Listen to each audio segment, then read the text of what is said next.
નમસ્તે મિત્રો, આપણે થોડા દિવસ પહેલાં દેશી ચણાના શાકની રેસીપી મૂકી હતી. એમાં કોમેન્ટ આવી દેશી ચણાના શાકમાં આપણે લસણ ડુંગળી નાખેલા હતા. તો કોમેન્ટ ઘણી આવી હતી કે તમે લસણ ડુંગળી વગરનું તમે જે કેટરસમાં શાક બનાવો એની રેસીપી આપો. તો 4 વ્યક્તિ માટે આપણે લસણ ડુંગળી વગરનું ચણાનું શાક બનાવીએ છીએ. નમસ્તે મિત્રો, જય માતાજી, બાપા સીતારામ, જય શ્રી કૃષ્ણ. આપણે હમણાં 8-10 દિવસ પહેલા દેશી ચણાનું શાક બનાવ્યું હતું, પણ એમાં લસણ ડુંગળી વાપર્યા હતા. તો આ વખતે દશામાના વ્રત આલે છે ને ઘણાએ કોમેન્ટ આવી હતી કે તમે લસણ ડુંગળી વગરનું દેશી ચણાનું શાક બતાવો. તો આપણે આ દેશી ચણાનું શાક 5 વ્યક્તિને થાય એવા રીતે બનાવીએ છીએ. જો તમારે 2 શાક હોય તો 10 વ્યક્તિને થઈ જાય, અને આવી રીતે તમારે વધારે બનાવવું હોય તો તમે એનાથી ડબલ ગુણા કે 4 ગુણું મટીરીયલ નાખીને વધારે બનાવી શકો. 1 કિલો દેશી ચણા તમે પલાળો અને 2 શાક હોય તો તમારે 30-40 વ્યક્તિને થઈ જાય. એવી રીતે આ દેશી ચણાનું શાક બને છે. તો આપણે ચાલો દેશી ચણાનું શાક બનાવીએ. 200 ગ્રામ જેવા દેશી ચણા લઈ લી. ચણા આવા થોડા સફેદ ને પીળા ને હોવા જોઈએ, હાવ કાળા કલરના હોય નહીં લેવાના. આવા દેશી ચણા લેવાના. આ દેશી ચણાને આપણે 8 થી 10 કલાક પાણીમાં પલળવા દેવું. સરસ પલળી જાય પછી બાફી નાખશું. અત્યારે સવારનો સમય છે, અત્યારે રાતનો સમય છે. ચણા આપણા પલળી ગયા છે. અમદાવાદ નિકોલ વિસ્તાર છે. તો આવી રીતે આપણે 8-10 કલાક દેશી ચણા પલાળ્યા, મસ્ત પલળી ગયા છે. હવે આપણે આ પાણી કાઢી નાખીએ. આનો ઉપયોગ બાફવામાં કે નહીં કરવાનો.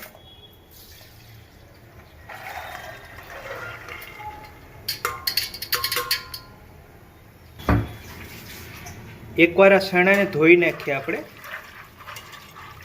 એક પાણીએ ધોઈ નાખવાનું. તો આપણા ચણા પલળી ગયા છે. હવે આપણે એને બાફી નાખીએ. 4 સીટી મારી દઈએ.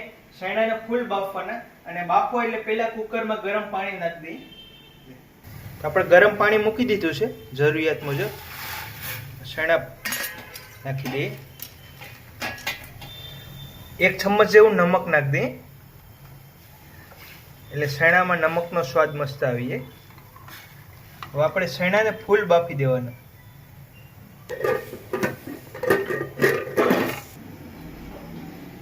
ચણા બાફવા મૂકી દીધા છે. ચણાને આપણે ફૂલ બાફવાના છે. આ મડીને જે તૂટી જવા જોઈએ, થોડા ડઠર રહી જાય તો આ દેશી ચણાનું શાક ખાવાની મજા નહીં આવે. એટલે બાફવામાં ભલે 1 સીટી વધારે લાગે, 3 ની જગ્યાએ 4 સીટી મારી દેવાની.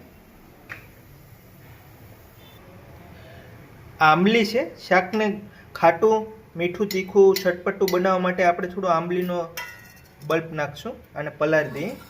10-20 મિનિટમાં પલળી જાય.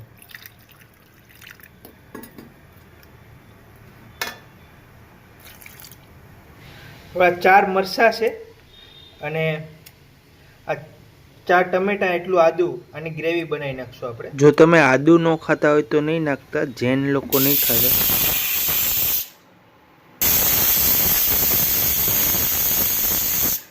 4 મરચાં લઈ લઈએ છે.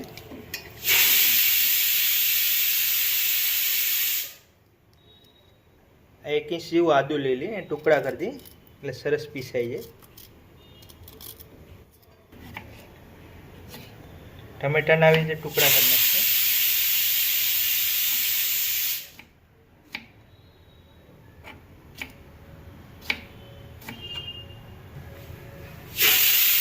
નાખવાનું.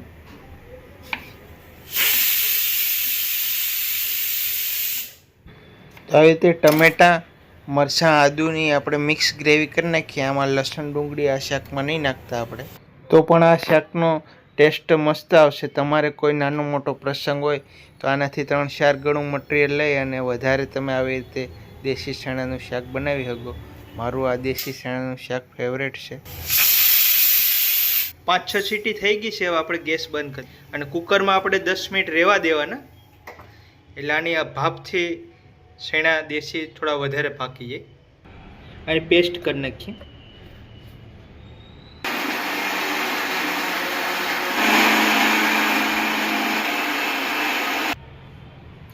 આવી રીતે પેસ્ટ થઈ જાય છે ટમેટા, મરચાં, આદુની. લીલા ધાણા એટલા લીધા છે 50 ગ્રામ જેવા, અને કટિંગ કરી નાખીએ. અને આ ડંઠલ હોતા જ નાખશું. ડંઠલનું આવું ઝીણું ઝીણું કટિંગ કરી નાખવાનું. આ શાકમાં લીલા ધાણાનું પ્રમાણ વધારે રાખે. લીલા ધાણાના ડંઠલ છે એનો આ શાકમાં સ્વાદ સરસ આવશે. એ નાખીએ આપણે વધારે. અને આપણે 50 ગ્રામ જેવા ધાણા લીલા વધારે નાખ્યા છે. વઘારના મસાલા લઈ લઈએ. શેણા બફાઈ ગયા છે. હવે આપણે વઘારની તૈયારી કરવા માંડીએ. તો આ ચણાના શાકમાં મીઠું લીમડું નાખજો, મસ્ત લાગશે. વઘારના મરચાં, જીરું લીધું છે, તજ, બાદિયા, હિંગ. તેલ ગરમ મૂકી દીધું છે. તેલ થોડું વધારે પડતું લેવાનું. 70-80 ગ્રામ જેવું 3 ચમચા મોટા તેલ લીધું છે.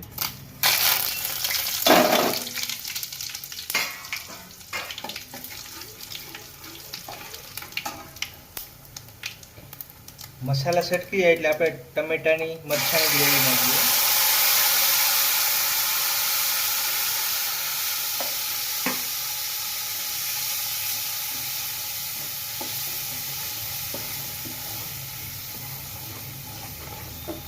ગ્રેવીને પકાવી દઈએ. મસ્ત સુગંધ આવે છે વઘારની. આવી રીતે આપણે દેશી ચણાના શાકનો વઘાર માર્યો છે. ટમેટાની ગ્રેવીને આપણે 3-4 મિનિટ પકાવશું. પછી આમાં આપણે એક મોટી ચમચ બેસન નાખી દેવું.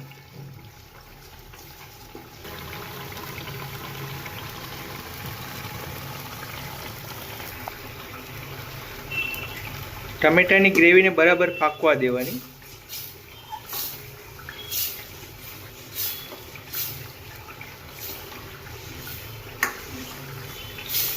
પાંચ 6 મિનિટ પાકવા દેવાની. આપણે પ્રસંગોમાં શાક ખાતા હોય એમાં થોડું ગ્રેવી સારી હોય અને થોડો તેલનો ભાગ વધારે હોય એ રીતના આપણે શાક બનાવીએ છીએ. મિત્રો ટમેટા પાકી ગયા છે. આમાં પાણીનો ભાગ ઓછો થઈ ગયો. હવે આપણે 50% પાકી ગયા. હવે આ સમયે આપણે એમાં 1 ચમચ બેસન નાખી દઈએ. એનાથી શું થાય મિત્રો, આને આપણે બેસનની 1 ચમચી નાખી દઈએ. અમારે કેટરસની ભાષામાં બેસનની આટી મારવાનું કહે. એટલે આપણે શું જે ચણાનું શાક ડીશમાં લઈએ ને તો પાણી જુદું પડી જતું હોય, અને એટલે આ બેસન 1 ચમચ નાખી દો એટલે તમારી ગ્રેવી ચણાના શાક આરે છોટી રહી. તમે રોટલીમાં ખાઓ, પૂરીમાં ખાઓ, રોટલામાં ખાઓ, ભાતમાં ખાઓ, તમને આ શાક ખાવાની મજા આવે. એટલે 1 ચમચ બેસન નાખવાનું 5 વ્યક્તિ માટે. આપણે આ 1 કિલા જેવું શાક બનશે. અને જો તમારે વધારે હોય તો એ પ્રમાણે બેસન નાખવાનું. વધારે બેસન નહીં નાખવાનું, બાકી શાકમાં રસો જાડો થઈ જાય, બગડી જાય એવું થાય. તો 1 ચમચ આપણે એટલે શાકમાં નાખીએ છીએ. હવે આ સમયે 1 ચમચ બેસન નાખી દઈએ.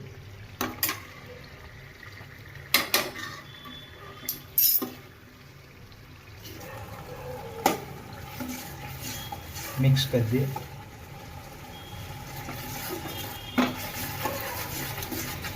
બેસનને આપણે 2-3 મિનિટ પકાવી દે.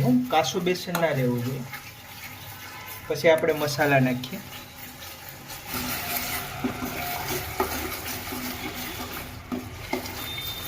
બેસનને 2-3 મિનિટ પકાવીએ એટલે સરસ પાકી જાય. ગેસ મીડિયમ રાખવાનો, બહુ ફાસ્ટ નહીં રાખવાનો. ધાણાના ડંઠલ કટિંગ કરી લઈ લઈએ. આ પત્તા છે એ શાક બની જાય પછી નાખશું. ડંઠલ અત્યારે નાખી દઈએ.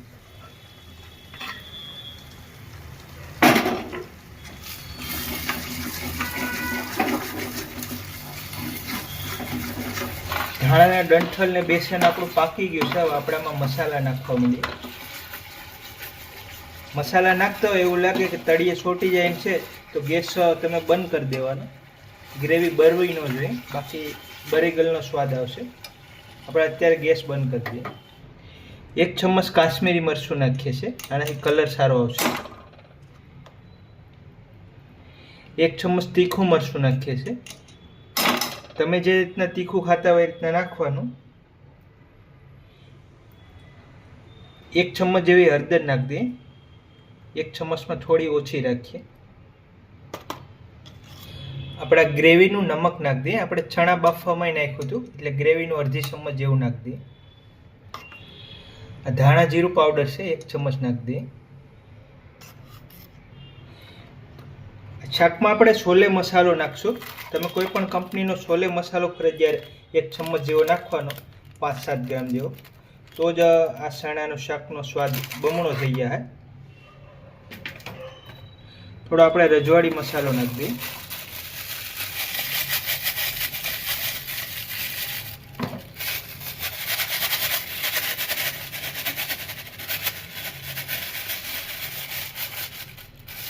અમુક વાર એવું થતું હોય કેટરસના શાક હોય એમાં કલર આવી જાય, આપણે ઘરે બનાવીએ તો ના આવે, તો એમાં અમે મસાલો ગરમ મસાલા નાખીએ ને, રજવાડી બાદશાહ મસાલો હું નાખું છું, આપણે કોઈ કંપનીની એડવર્ટાઈઝ નહીં કરતા. આનાથી તમારે શાકનો કલર મસ્ત આવી જાય. અડધી ચમચ નાખવાનો, વધારે નહીં નાખવાનો. જો વધારે હશે તો સ્વાદ પાછો બગડી જાય, એટલે માપે જ નાખવાનો. ગમે મસાલા બધી સબ્જીમાં માપે નાખવાના, વધારે પડતા નહીં. તમે ઘરે બનાવો તો અડધી ચમચ 2-3 ગ્રામ નાખવાના. હવે આપણે ગેસ ચાલુ કરી દઈએ, મસાલા બરે નહીં એટલે બંધ કર્યો તો મિક્સ કરી દઈએ.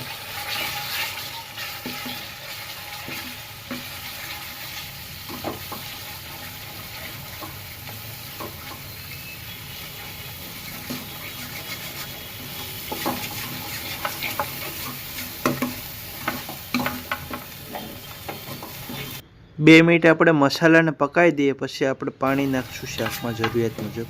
મિત્રો એકદમ મસ્ત ગ્રેવી થઈ ગઈ છે, એકદમ મસ્ત ગ્રેવી થઈ ગઈ છે આપણે કેટરસમાં શાક બનાવી રીતના. હવે આપણે આમાં દેશી ચણા લઈ લઈએ.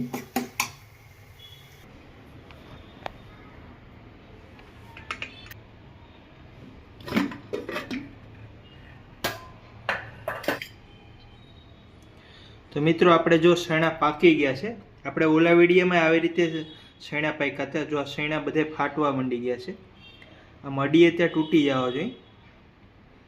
આવી રીતે અડીએ ત્યાં તૂટી જાય ને તો જ આ દેશી શેણાનું શાક ખાવા મજા આવશે. અને આ શેણાનું શાકનું પાણીનો આપણે ઉપયોગ નથી કરવાનો, આને કાઢી નાખવાનું છે.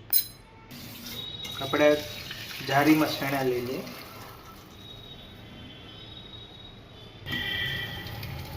તો મિત્રો આપણે આ કાશ્મીરી મરચું ને મસાલા નાખ્યા, એનાથી કલર મસ્ત આવી ગયો. આપણે ચણા લઈ લઈએ હવે શાકમાં.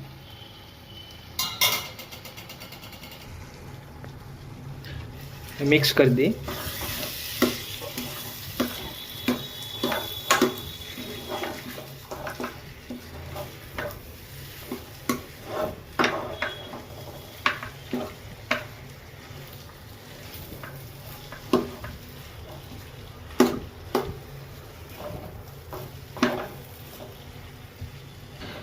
છેણા ગ્રેવીમાં મિક્સ થઈ ગયા છે. આપણે 200 ગ્રામ જેવું પાણી નાખી દઈએ, 1 ગ્લાસ. તમે જો 200 ગ્રામ શેણા લીધા હોય તો 200 ગ્રામ નાખવાનું, 1 કિલો લીધા હોય તો 1 કિલો નાખવાનું. જેટલા શેણા લેવો એટલું પાણી શાકમાં નાખવાનું. આપણે 1 ગ્લાસ પાણી નાખ્યું છે 200 ml જેવું. અત્યારે ધીમો ગેસ છે, આપણે ધીમા ગેસ ઉપર આ શાકને ઉકળવા દેવું. આપણે લસણ ડુંગળી વગરનું શાક બનાવ્યું છે. મિત્રો એકદમ મસ્ત ગ્રેવી થઈ ગઈ છે. અને આ પાકતું હોય શાક એટલે તમારે આ નીચે તવીથાથી હલાવતું રહેવાનું, કારણ કે નીચે તળિયે સોટી ન જાય એનું ધ્યાન રાખવાનું. શાકને આપણે ચટપટું બનાવવા આપણે આ આંબલી પલાળી હતી એનો બલ્બ નાખી દઈએ. તમારે જેવું ખાવું હોય, જેટલું ખાટું ખાઈ શકો એટલું નાખવાનું, એવું નથી વધારે નાખવાનું. તમે ખાટું ન ખાતા હોય તો નહીં નાખવાનું, ખાટું મીઠું ગળ્યું ન ખાતા હોય તો નહીં નાખવાનું. ખાલી તીખું ખાતા હોય તો આ રીતના ચાલશે. આંબલીનો થોડો બલ્બ નાખી દઈએ. આપણે ટમેટાય નાખ્યા છે એટલે વધારે નહીં નાખવાનું. અને 20-30 ગ્રામ જેવું ગોળ નાખી દઈએ, દેશી ગોળ.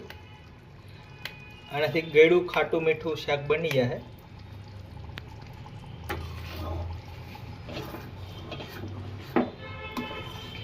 હવે શાકને આપણે 3-4 મિનિટ પકાવશું એટલે સરસ પાકી જાય. ગોળ ને આંબલી બરાબર મિક્સ થઈ જાય. એકદમ ગ્રેવી મસ્ત બની છે. આ દેશી ચણાનું શાક જેટલું દેખાવમાં સરસ છે એટલું સ્વાદમાં પણ સરસ છે. તો તમે બનાવશો તો બધાને મજા આવે એવું શાક દેશી ચણાનું બન્યું છે. આવી રીતે સ્વામિનારાયણ દેશી ચણાનું શાક બની ગયું છે. હવે આ શાકમાં આપણે લીલા ધાણા ભરપૂર નાખશું. લીલા ધાણા નાખો તો એને ધોઈ નાખવાના, એમાં ધૂળનો ભાગ હોય એટલે લીલા ધાણા ધોઈ નાખવાના. તો મિત્રો આ ડુંગળી લસણ વગરનું મસ્ત દેશી ચણાનું શાક બની ગયું છે. આપણે કોમેન્ટ હતી કે ભાઈ ડુંગળી લસણ વગરનું બનાવો, તો બનાવ્યું છે. હવે આને શેર કરી દેજો તમે જે ન ખાતા હોય ડુંગળી લસણીને. થોડી આપણે કસૂરી મેથી નાખી દઈએ. કઠોળના શાકમાં કસૂરી મેથી સારી લાગશે.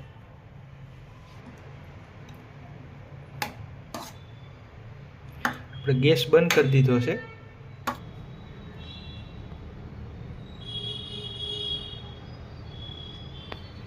તો મિત્રો આ રીતે દેશી ચણાનું શાક મસ્ત બની ગયું છે. જો રસો એકદમ મસ્ત ઘટ બન્યો છે.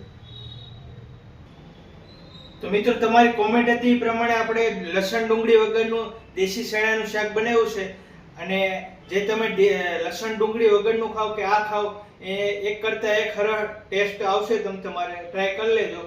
અને તમારે થોડું બનાવવું હોય, વધારે બનાવવું હોય તો તમે આ રીતના બનાવી શકશો. દેશી ચણાના શાકનો વિડીયો સારો લાગ્યો તો વિડીયોને લાઈક કરી દેજો, શેર કરી દેજો. ચેનલમાં ના હોય તો સબસ્ક્રાઇબ કરી લેજો. મળીશું અગલા વિડીયોમાં. જય માતાજી, બાપા સીતારામ, જય શ્રી કૃષ્ણ.